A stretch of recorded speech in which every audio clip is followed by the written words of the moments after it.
In today's video, I'm going to teach you how to log out of Charles Schwab account.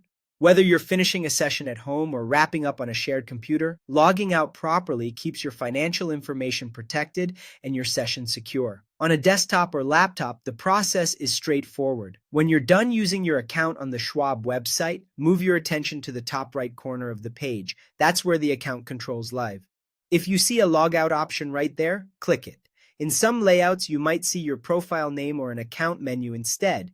If that's the case, click your profile name to open the menu, then choose Log Out. As soon as you select it, you'll be signed out immediately.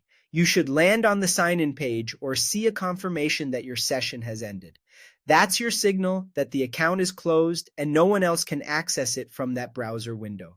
It's best practice to log out every single time you're done, especially if you're on a public computer or a device you share with others.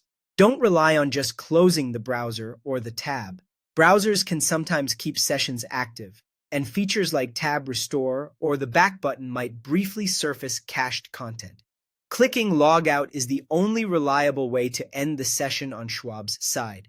There's also an automatic safety net in place. For security, Schwab may sign you out after a period of inactivity.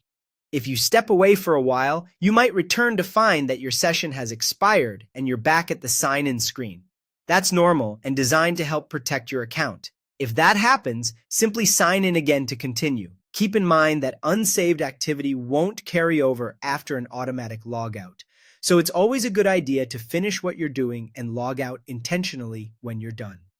A few quick reminders to keep things secure. If you're using a public or shared device, always click Log Out when you finish, and then close the browser afterward. Avoid saving passwords in the browser on shared machines, and be cautious about leaving the screen unattended while signed in. If you don't immediately see the Log Out option, check the top right corner for your profile menu and look there. That's all there is to it. By using the Log Out button and understanding automatic